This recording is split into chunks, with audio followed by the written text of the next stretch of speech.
Alright, so I'm just gonna get straight to it. Hi, I'm Shalon. So, I find it unique that my video was in response to my mother and not her husband, but yet he still had the most to say, which isn't uncommon. I also find it unfortunate that my mother does not seem to speak on her own. The only two worlds that I know where daddy is used is for children speaking with their fathers and women acknowledging their pimps. Her husband starts off by literally doing the very thing that I said that they would do, which honestly kind of made me feel as though their response was ironic because they validate my original video. Either A, she has some newfound moment of clarity, or B, she retreats back to daddy. In her retreat back to him, though, he does not acknowledge what I did say, but instead begins to create a new narrative of things that I did not say, which negates the effects of a response video. The two of you essentially created a new video rather than actually respond to what was actually said. You also brought up my father. My father, though, is not doing interviews talking about me. In quick regards to the three sons comment, under the context in which your husband was speaking, by your rationale, Ma, he should have easily had no problem saying 4 sons, especially since you say he knew me before I knew me. The two of you can sometimes come off as seekers of weak levels of empathy from others while at the same time sidestepping any accountability that one may need to take. To attempt to address what I said to another man while also trying to make your wife victim number 1 has nothing to do with you. My father did not need you to speak for him. You're her daddy, not his.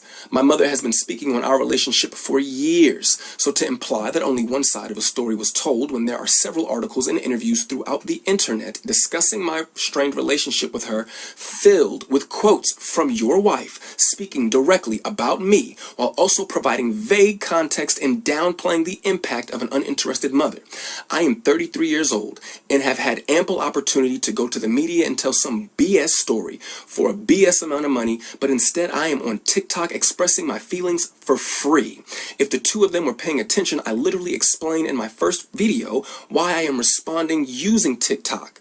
And I should not have to repeat myself. My mother also states, there are some people that are saying, oh, you should be ashamed of your mothering skills. You should be ashamed of yourself. This is what I say. Let's let it play out. Because the same ones that were saying, oh, I was crazy, I was deranged, we watched it play out. So just like with my son, we're going to watch this play out. First of all, who the hell is we if it ain't you and I reconciling our relationship? Second of all, it's power in a word. Nobody is playing, but I can understand why you would use that word specifically. As you stated in the Club Shay Shay interview, you had the mentality of a 15-year-old child. You required a man to raise you, and you were acting like a little girl. These are your words. It doesn't matter what context I have them in. This is how you thought of yourself as a grown adult who was someone's mother. Last time I checked, Monique fans, a 15-year-old grown adult who acts like a child but is in search of their daddy, they don't typically make efficient parents. But hey, I could be wrong. On a more serious note, to sit there and allow your daddy to address my mental health in a weak attempt to pass my response off as a moment is disturbing and insulting to those of us who do have mental health issues. The way I presented myself was no different than my mother and her daddy presented themselves when addressing DL Hughley. And her precious sweet babies ate it up. DL is wrong because he's so loud. Mo and daddy are right because they're so calm. But I, for some reason, don't get the same energy. To simply try to call me crazy is dismissive and cowardice. Attacking somebody's mental status is a clear sign that you have zero to stand on. Furthermore, what kind of person still has a text message from their wife's son that is over 2 years old, still in their phone, saved just for the purpose of re-showing it to him?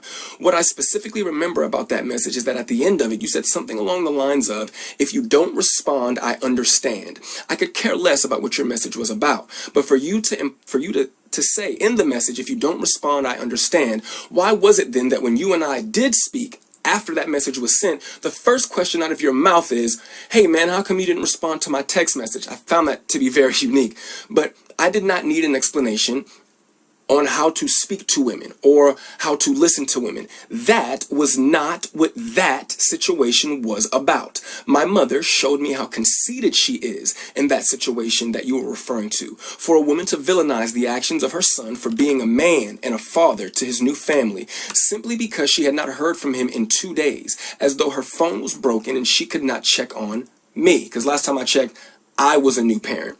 I didn't get a new house. I didn't go on vacation. I didn't just get a new game system. I had a baby. And in those 2 days that you did not hear from me, I was handling my business as a man and a father. But I'll assume your phone and the phones of those around you were all broken, which which I wanted to believe was the reason why you did not respond to a message from your son expressing his concern over some bumps that your grandchild had on her back. You would later make it your business to tell me that you got the message and chose not to respond because her other grandmother is a nurse. Damn the fact that she is also your blood.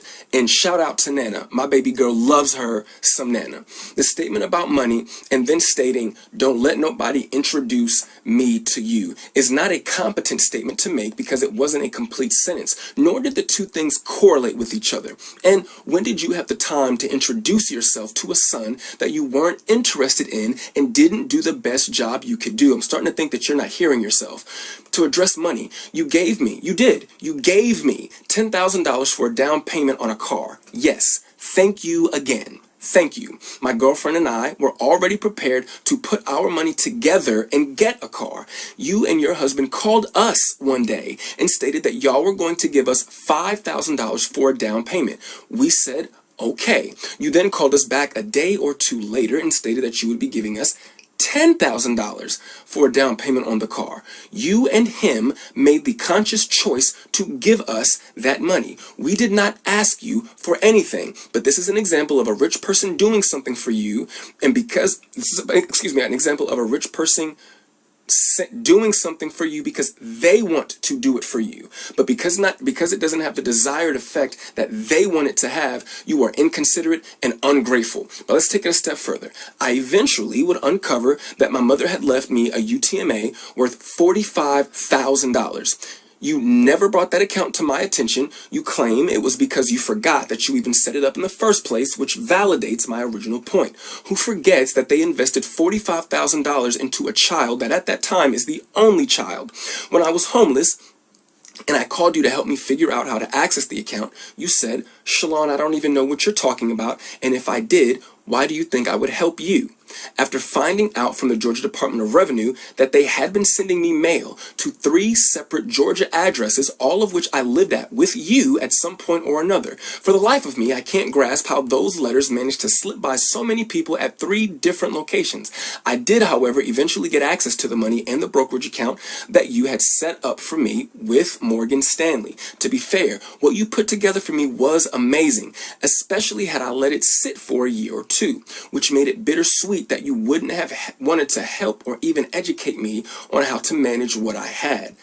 My blowing through that money is all on me, and I have to take my accountability for that, and it's a lesson learned.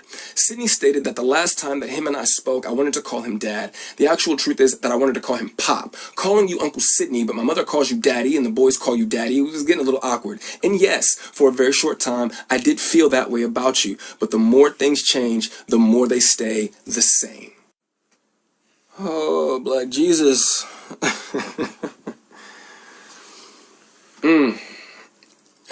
I do just want to really quickly give a really, really big thank you to the support that I've received throughout this. I didn't think that was something that was going to happen. I didn't make that video to have a tennis match with my mother. I do not plan on making any more videos. This is it. I've said what I wanted to say. To me, if you're not going to acknowledge, you've already shown me that you don't care enough to acknowledge what I did say, so I definitely don't have the expectation that you're going to acknowledge now what I'm saying. So it is what it is. But once again, I want to say thank you again, man. That day that before I posted that original video, I went to sleep with 25 followers that I probably could name all. I could probably name all 25 of those people. I think I have over like 12,000 followers now. That's really cool, man. I really appreciate that. But I just can't say thank you enough. I know I sound like a broken record, but I do appreciate the love. And best of luck to my mother and Sydney. And I hope that the Cat Williams tour is incredible. I really, really do. But when it comes to me, I am going to enjoy being a dad and being a man and just going through life, man. I don't want to be famous or notorious for being someone's neglected kid. I don't want that to be my story, and I only said what I said just to provide context, not to become anything. But y'all be safe, man. Peace.